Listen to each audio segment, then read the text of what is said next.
Hello and welcome to the latest We Swim Wild podcast. Supported by the Hydro Flask Refill for Good campaign. Woo! Oh, there we go. There's a little logo. We're going to keep this episode quite short because we've got a really great interview with the author of the Book of Trespass, Nick Hayes, who's going to be talking to us about some really interesting stuff about water access and land access and biodiversity. But before we go into that, Christian, do you want to share with us the project that you've been working on?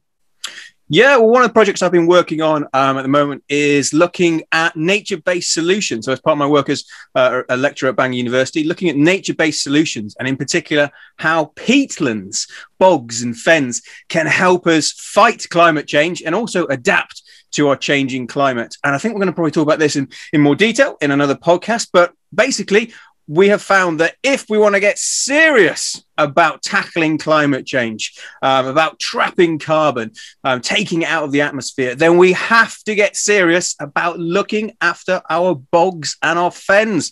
And this might come as a surprise to many because bogs and fens are not really kind of given the credit that they deserve. You know, a lot of attention gets put on forests and planting trees, and that's great. But the most important terrestrial store of carbon in the entire planet are our bogs and our fens. And we have lots of bogs in the UK. So it's something that we can actually get involved with in the UK and have a pretty impressive, a pretty massive impact as well. But I won't bore you with that for too long because it does get very geeky and I start to talk about mud, which is probably one of my favorite topics of conversation. So what have you been looking at, Laura, recently that has kind of grabbed your attention in the news? Well, yet again, it has come up in the news in June that the UK has the worst in Europe bathing status. So I know there's lots of different factors that feed into that with COVID and water samples, as you said. But a couple of weeks ago, I went and did the Peak District Source to Sea swim to collect samples for microplastics in the Derwent. And it was filthy. There was so much evidence of litter, people picnicking and throwing their bags in the river or leaving it on the sides, but loads and loads of evidence of sewage overflow at the bottom in Matlock. Yeah, so I was swimming through trees of dirty tissue papers, sanitary towels. Yeah, so I would like to see sewage overflows completely banned. I'm not really sure what the answer to that is at the moment, but I certainly don't want to know when it's in the water. I just don't want them to be able to do it anymore. It's pretty a prehistoric thing to do, isn't it? Yeah, no, that sounds horrendous. But I mean, you did it though, didn't you? You managed to complete the swim in the Peak District? Yeah, I did. I did not do front crawl in that river. I did heads up breaststroke because the water quality wasn't great. I mean, it was full of midges. And if you look on our Instagram, you'll see there's a huge sheet of plastic that I picked up. And it was covered in lots of midgie eggs and larvae. And the whole sheet was covered, and then I was covered in all the larvae, and it was pretty gross. Obviously, they've got to live somewhere, but that was on plastic sheeting. Yeah, a big agricultural plastic bag that was wrapped around a tree. Well, to be honest, that's really interesting. Because a recent study has just found that that plastic can act as rafts for invasive species in the ocean. And I think it was in the 2011 tsunami in Japan released something like 5 million tons of plastic debris into the Pacific. And they've now found that nearly about 300 species of all sorts, from mollusks, microorganisms, all sorts of things, marine life, was attached to that plastic debris. And now that has been floating around the Pacific, and it is literally acting as a raft for these species, which could potentially become invasive species in other areas where they weren't there before, where they're not native. So you had an example of that with your plastic sheeting, I think. We see that a lot on the beaches when we pick up like the big oil drums and tanks. They've got all different types of sea slugs in them, and it's quite a common problem. Yeah, interesting. Well, let's crack on with we did this a few weeks ago, really. Now, didn't we, with Nick? Yeah, this is so this introduction we're doing in like post our interview with Nick, but he wrote a really, really interesting book called the Book of Trespass. It's all about crossing the lines that divide us. And he talks about why it's so important that we as a nation have access to our wild spaces. So we're going to head straight into that interview now. Okay, so today we're lucky enough to have Nick Hayes on, and we're going to be talking about his book, The Book of Trespass. which is an amazing book. Nick, would you like to tell us a little bit about this and your campaign? I would, yeah. Thanks so much for having us on. I really appreciate it. My name's Nick Hayes. I'm an illustrator. I just wrote the book of trespass. Which came out in August, and it's all about. It's an account of me hopping over the walls and the fences of basically some of the largest property owners in England, to try and describe how it came to be that so much of the land is forbidden from so many of the people that live on it, basically. And it's kind of, mixing in history, politics, sociology, just to try and explain why in England, the ownership of land comes hand in hand with the right to exclude everyone else that needs it so badly. And so how much land are we talking about here when we're looking at England? How much is owned by these private landowners? Well, I mean, all land in England is owned. About 17% of land in England, no one knows who owns it. That's a whole different story with when it comes to the land registry and the secrecy that surrounds the ownership of land. So much of this land has been handed down as inheritance that in many cases, or like certainly it seems with this 17% of mystery land, even the people that own it don't know they own it, but still the public are excluded from it. So the statistic we use based on the Countryside Rights of Way Act, which came in the year 2000, that gave us the right to roam, basically to walk not just in a straight line, so not just on rights of way. That gave us the right to roam over 8% of the land, but the rest of it, we've got absolutely no rights to. And when it comes to rivers, we're only allowed legal public access to 3% of all the rivers in England. 3%? Yeah, which is not a lot. No. So who owns this land? So are we talking about big families, or who owns this land? Yeah, I mean, it's a combination. I mean, it all goes back to William the Conqueror almost 1,000 years ago. He came along and introduced basically a new concept into England at the time, which is what we call forests now. Like, forest actually is a word that doesn't refer to trees or, large woodlands. It's actually a Latin word meaning outside of forests. So he introduced this concept that everything within the fence was outside of common law, and common law allowed commoners, just, your regular Joe Bloggs, to do a variety of things. You could, dependent on the landscape in question, you could go and, allow your pigs to sort of pannage, is what it was called, to basically feed off the beech mast. You could let your cows go to pasture. You could collect wood for basically your winter fuel allowance, to keep you warm through the winter. And crucially, you were allowed to access this land even though you didn't own it, as long as you owed it the sense of responsibility and sustainability. There was this notion that though you didn't own the land, you effectively borrowed it off your children. You used your rights, but only insofar as much there would be as much left for your children to use as well.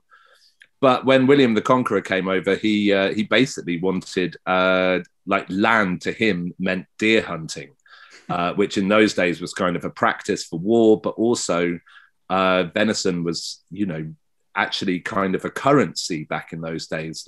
So he needed spaces for deer to breed where they wouldn't be scared off by, the oiks collecting their wood kind of thing.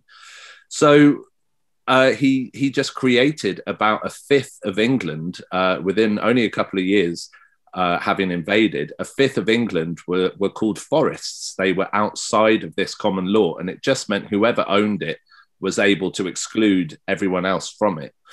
And so these days, it's a combination. It began as the crown, the king, the nobles. Through the Tudor period, that there was a new moneyed class, your kind of like lawyers or surveyors, or the kind of moneyed middle class. They began to be large landowners. These days, a lot of land is owned still by the same families that were gifted it by William the Conqueror. The Duke of Beaufort is a very good example. But also by offshore corporations, people that actually don't live in England. There's many examples of basically dead space in city centres or town centres that is fenced off. No one is allowed to use it, say, for community growing or for communities to come together. And really, what it's called is land banking. Offshore corporations will invest in areas of land and basically just wait for its value to accrue over 10 or 20 years, using land which could be used for, communities to come together, for health, for growing, just using it as an asset to increase their wealth. So this is an issue that's not so just it's a variety of different people that own it. And this is an issue that's not just done for the countryside. It's in our cities and our towns as well. Absolutely. Those that know about Enclosure, which was essentially a kind of 400 or 500 year process where much of the common land in England was privatized, and all the profits that came from, the wealth of the land, whether it be like shale or coal or forestry, were taken from the Commonwealth, where they belong to everyone, and just siphoned off into private pockets. Most people that know about this process of enclosure consider it to be a kind of historic, artifact. It's something that happened long ago. But at the moment, in particular in cities, there's this new thing called privately owned public spaces, which are called POPs for short, where councils are selling off public squares to private companies, really just to raise funds. But what that means is, if you go to Liverpool One in Liverpool, or if you go to King's Cross in London, I used to live in London, that was the most recent one. St. Paul's, Paternoster Square, where the Occupy movement happened. These places are now policed by private security guards. So from anything to, if you want to raise a placard as a protest, or basically if you're deemed unsavory by whoever the private security guards are, these public squares are come under the premise of trespass. Like, if you're not welcome there, you are trespassing, and it's private interests that govern that. So there's fewer and fewer places really for people to convene, for people to exercise, to take their health. And so enclosure is happening like constantly, currently. In terms of rivers, because we're obviously really interested in water or rivers, or I am specifically, I know you've said that there are, that's probably one of the most difficult areas to get access to, because landowners talk about public liability, and swimming's really taken off. And I think people would be surprised to find out that they're actually trespassing when they're going swimming. Because like you said, was it 3%? 3% of rivers are what we're allowed, legal access to, and the rest is just down to the whim of the landowner. If a swimming spot has been used for hundreds of years, then by and large a landowner will consider it bad PR to shut it down. But then that's called permissive access, and that applies as much to land as it does to water.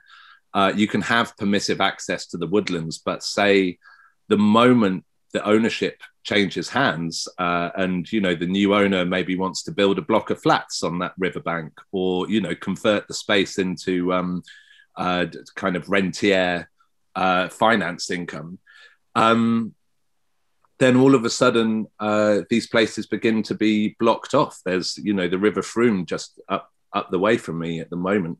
That's exactly what that's happened. A riverbank access has just been blocked by barbed wire, and it's because the ownership has changed hands, and the new owner doesn't care to allow people access. And quite a lot of the time that's because land is now seen, since William the Conqueror, through the Tudors, through the Georgian era, land is now seen as a financial asset and is very often owned by people that are not local to the area. So they don't have that kind of the anger of the locals, or the sort of outrage about being blocked off from the river is just not something that reaches them. And so all of this is done by a seemingly faceless authority that is supported by private property laws. The problem with that, of course, is, you know, everyone has a right to private property. Everyone has a right to their personal sort of a personal space where they can, which sort of safeguards their privacy. But when we're talking about rivers, or when we're talking about such large areas of land, I guess what my book's trying to sort of promote is this idea that we should actually have, for the health of the nation, we should have some kind of codified right to access it, because these natural resources can offer us so much, and the blocking off of it is just, it's just quite tragic for a lot of the people that have been used to accessing it. And if you can't access your local riverbank, then you've got to drive 20 miles to the next one, which basically means you're not going to do that because you just wanted to walk there during lunch, you know, or whatever. What about, because I know, you know, that I've run into issues with this in a national park. So explain the difference to me that, so you have open access, you're allowed to walk there. Why is it such that you can walk there and you have open access, but you cannot swim there? Why? In national parks? So for example, like in Snowdon, the Glaslyn that I swam, I later found out from not doing proper research, it's actually privately owned and swimming is banned because it's not in the Crow Act. Is that correct? I know we talked about this at the time.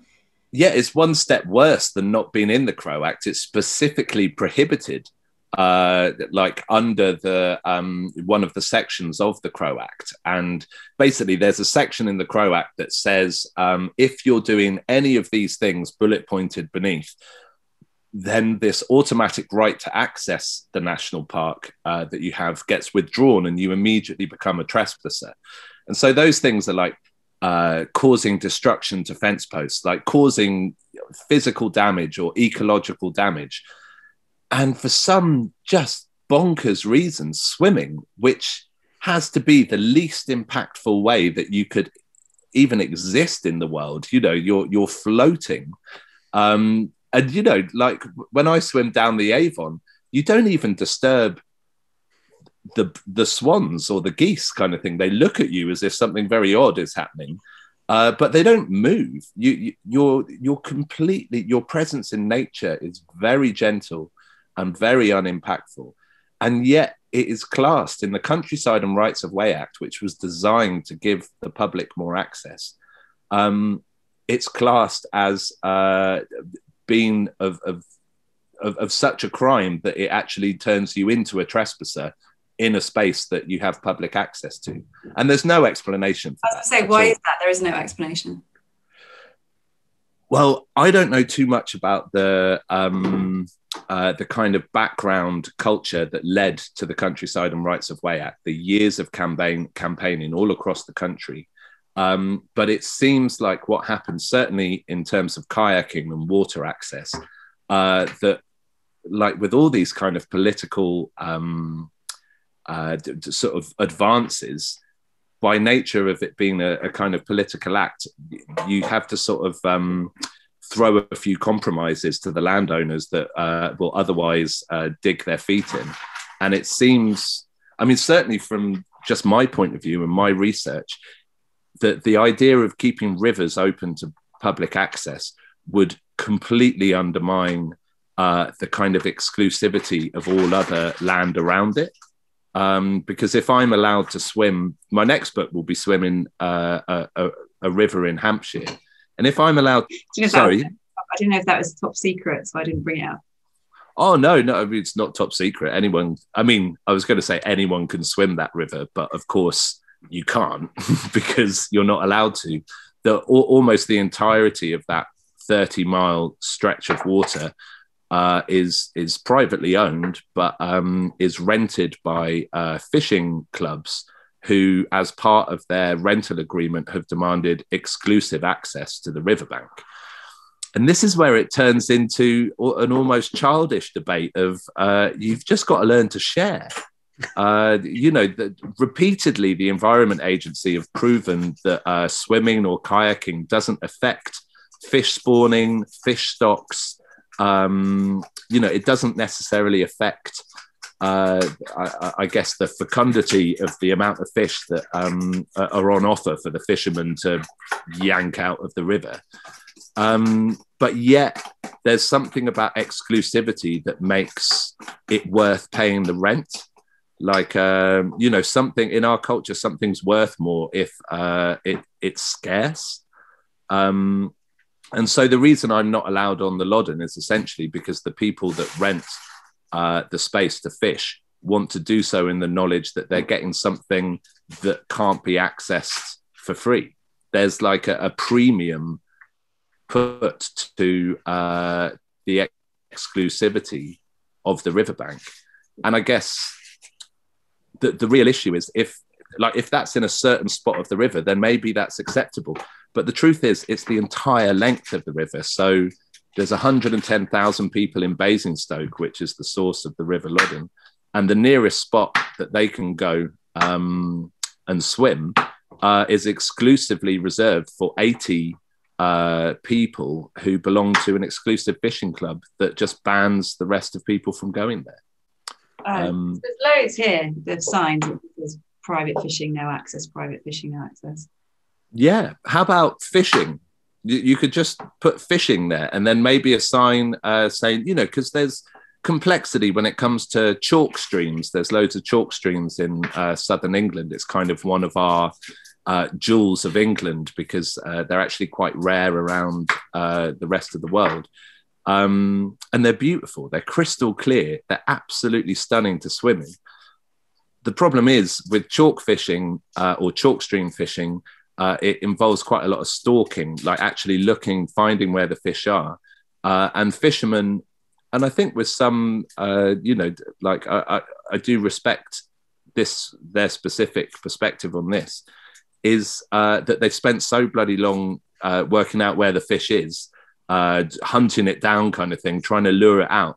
As soon as I come along on my kayak singing Queen songs, like that's not gonna, they're back to square one. And so with specific regard to that, maybe a sign saying fishing, please be quiet or please be respectful, and maybe an explanation of that. This is what the Scottish, in Scotland, there is a complete right to roam across all of the country, including water, with very logical, sort of understandable restrictions, such as people's backyards or like war monuments or schools, places where, of course, you shouldn't be allowed freedom to wander. But in Scotland, they did a study on it and it's worthwhile, but it seems almost ridiculous that actually the study found that people respond better to signs that inform them rather than signs that make them feel like criminals. Yeah. So instead of no trespassing, say, please be respectful of the ground nesting birds or the ecology or, So is that the answer then, Nick, do you think? Like, take the Scottish approach, a kind of a more shared open access to this land? Absolutely. Of all the European countries, like from Norway, Estonia, Sweden, Finland, Iceland, that practice, and each has their very specific nuanced differences, depending on, the population density, depending on the topography, depending on how much forestry there is, whether you're allowed to light a fire as you camp is something that is very different across all of those countries that practice right to roam. But specifically, Scotland is by far and the most radical. And what it's based on, first and foremost, like you don't have the right to wander or to swim or to kayak or to climb unless you exercise your responsibility to the ecology of the place. Like this is the absolute heartwood of all right to roam, is that actually what it's there to do is to promote a deeper reverence for the landscape. And we're in this kind of catch-22 at the moment where we've been divorced from the land for so long that of course no one knows like how to treat the landscape. Like, we treat it like a holiday destination because that's precisely what it is. But these older, in Sweden, it's called allsmänsrätt, like everybody's right kind of thing. And these things are old customs that have only kind of recently in the last 30 or 40 years been codified into law. But number one in it is care for the environment, and number two is respect to the owner and the people that work the land. So we're in a situation in England where until just this year, the government for the last 14 years has spent £2,000 a year promoting the countryside code. £2,000 a year is bugger all, like less than bugger all, negligible, like nearly nothing kind of thing. And yet the public are blamed for not knowing how to act in an area that is basically completely alien to them. So what we're saying is that we need the right to access nature so that we can exercise our we can learn the responsibilities that we own it or owe it. That's a fantastic idea. Yeah. So, I mean, what do you think people can do? What can we do? Obviously we can buy your book and learn more about it, but what else can we do? You have a campaign, a campaign coming up? Yeah. Oh, yeah. Well, the campaign's just like the engine's running now. There's the little book. The book's worthwhile because it contextualizes the situation that we're in at the moment. But like the words, really interesting, like the history of it, because those are the things that people don't realize. It's just straight away, it's like, why am I banned from this? But the fact, when you read the book, you understand the context and how it's evolved over time. I think that's really interesting. I thought. Well, the crazy thing is, like, England is incredibly well mapped, but it's also deeply unknown. To the English, we really don't know much of the land that we live on, and this isn't just about like the improvement of the public's mental health and physical health, all of which science has proved is deeply benefited by a constant and a regular immersion in nature. But it's also about knowing our country. Like we organised a trespass with XR on the 24th to mark the Kinder trespass, which is like this big sort of trespass from the 30s. And loads of people went out and they put everybody welcome signs that I'd sort of designed over the private property signs, and we wrote a letter to the landowner respectfully, letting them know that this is why we're doing it. But the thing is, one of the most interesting things to sort of result from that is a botanist in Norwich went out and trespassed because he'd seen the campaign and found a subspecies of dandelion that was previously unrecorded in his county. And that was just on one Saturday morning. Like, the level to which even science is unaware of our natural ecology, simply by virtue of the fact that it's down to the landowner's whim and the bureaucracy of having to ask permission to go there and have it signed off. And very often the landowner doesn't even live in England, and it's very hard to get hold of them. So therefore you have no right to study the ecology that we live in. Like, we don't know the land that we're living in because it's all behind barbed wire, basically. Wow, that's amazing to think there might be new species out there that we haven't found yet because we're not allowed on the land. Well, it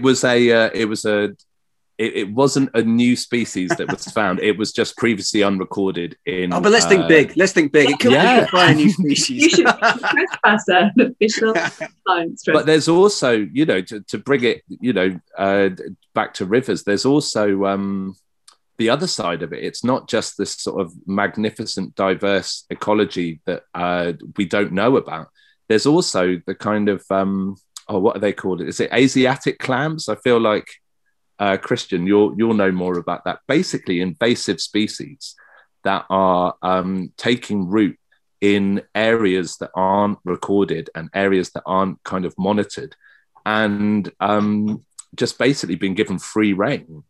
Like these things have devastating impact. I mean, we're near the River Avon at the moment, but all the way down the Thames and the Kennet and Avon, taking us west, it's the signal crayfish, and these, you know, like they're an invasive species, and they just chomp their way through the native species of crayfish. And so much of that is happening on private land that just goes unchecked. So it's not just about understanding the wonderful ecology we have. It's also about protecting it. And actually, you need boots on the ground. You need people there to actually do the recording. And without it, like the public, one of the most common stories about why the public aren't allowed on the land is because we're vandals. And it's totally understandable. You see like the litter left, you know, on Bournemouth Beach, or lockdown litter up in the Peak Districts and stuff. I understand how a certain, you know, that there are certain people that haven't had the benefit of an education in nature, are also repercussions of this kind of 21st century, you know, non-circular economy, like this idea that you can just, there's just so much trash, and if you dump it somewhere, someone else will come and collect it for you. But actually, England is famously a nation of amateurs, like people that love nature, like amateur lepidopterists or botanists, or, you know, and there's armies of people that would give their right arm to go out and record species that are on areas of land that are just 15 minutes walk from them, but they've never seen in their lives before. But the one thing that you said there was really kind of struck a chord with me, is sharing.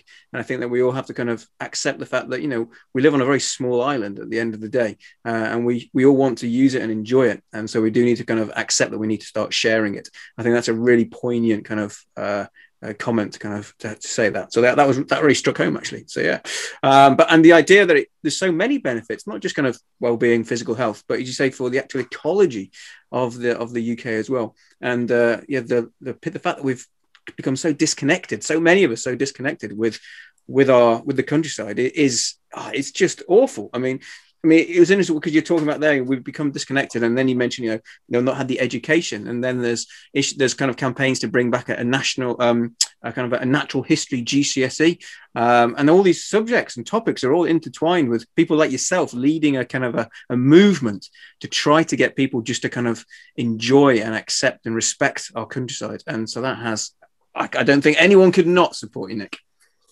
One qualification, of course, because we're all hippie anarchists, is that no one leads anything. Like we're like you're catalyst. Catalyst is nice, because one of the things about trying to set up a campaign is like a lot of people will email you and say, this is what you should do, assuming that you have some kind of level authority, that you're just not two mates, me and my mate Guy Shrubsole, who owns England, who are just bodging it together as we go. And rather than, you know, if people were to send us emails saying this is what we have done, we would happily promote it. But emails that say this is what you should do almost kind of defer to an authority that we neither want nor have, kind of thing. But you're right, like you can't argue. Our aim is completely to light the touch paper, but crucially to start the conversation, because we've been denied the dialogue with landowners for so long, simply because by losing the exclusivity, they lose, in their opinion, some of the value of their assets. And I understand that, but just like a final note, because there's also this sense that, you know, this old Farmer McGregor and Peter Rabbit kind of thing, that the Rambler is some kind of enemy to the land worker. But actually, like land workers, I mean, we've seen this over COVID, like are one of the most crucial components of our country. We don't have the respect that is owed landowners, simply because we just don't have a connection with them. there would be no right to roam in England without a constant and ongoing dialogue between the people that work the land, own the land, and the people that use it. And in and of itself, like a greater right to roam would basically valorize farmers and put them on a pedestal much more akin to what they're worth than to how they're treated by the government and the supermarkets. And, you know, like the Rambler is not the enemy of the farmer. The system is. I think that you've got the way you explain it in your campaign is really strong, because you're not just saying trespass all over people's land. You're actually backing it up, and you're also, I think there's a lot of weight behind when you say that it's about people's understanding of how to kind of use those spaces, like to tread lightly, not to leave. You know, I think the answer is there rather than ban everybody. You know, this whole. Can I just say as well that the whole leave no trace thing from the 70s is boring, outmoded, and we've got a much better idea for it. Like, leave no trace is rubbish. Positive trace is what Lawyers for Nature, who are kind of our buddies on the campaign. Positive trace, like bring a bag, collect the litter that you find, improve the environment. That's why brilliant. not? Yeah, that's brilliant. Yeah, that's an excellent. Yeah, leave no trace. No, yeah, make a positive impact. That's brilliant. What are you calling it? What's this campaign? Oh well, we haven't launched the litter side of it yet. We don't have a name for it yet. But what we're doing is doing a lot of research into basically litter isn't just like litter is key. It's huge to this. This is one of the huge and completely understandable bugbears of landowners, that the more the public are there, the more you'll find a Lucasade bottle in the hawthorn hedge and, M&S bag caught in the roots of a willow tree. It's just horrible. But actually, there's already so many volunteer litter picking groups out there. What we want to do is sort of temporarily suspend the kind of moral outrage of what kind of sociopath drops litter, and actually just encourage and valorize people that have a closer connection with that, you know, basically locals, the commoners of that particular area. Gather together, pick up the litter.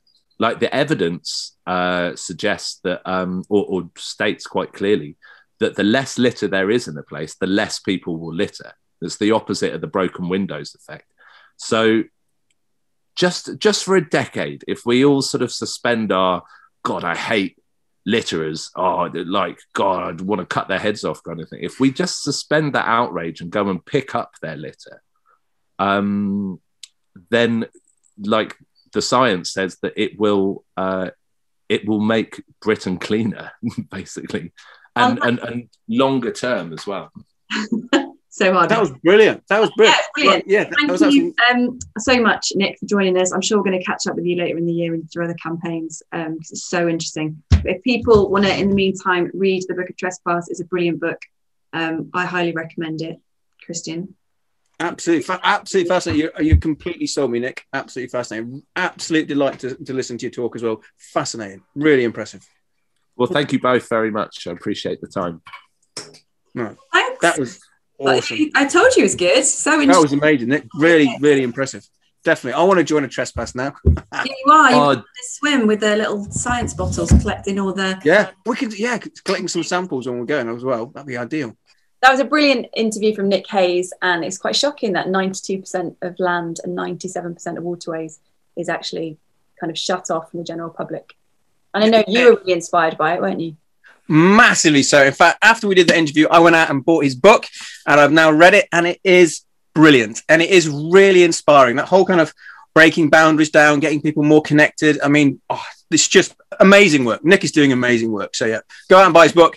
It is absolutely fantastic. In our next podcast, I'll actually be interviewing Christian about the project that you mentioned earlier, which was about, Christian? Nature-based solutions, and how we can use our natural landscapes to help combat climate change, but also how we can use them to mitigate and live with the changing climate as well. But if you know of anyone that we should be interviewing in these podcasts, or should we be interviewing you? Are you doing some brilliant work in the environment or in your community? Please get in touch with us via... You can contact us on Instagram at We Swim Wild, or on our website, weswimwild.com, and ping us a message and we'll get back to you. Brilliant. There we go. Well, we hope you've enjoyed this podcast, and we will be back in the next couple of weeks or so with the next one. And thank you to Hydro Flask and their Refill for Good campaign for supporting this podcast.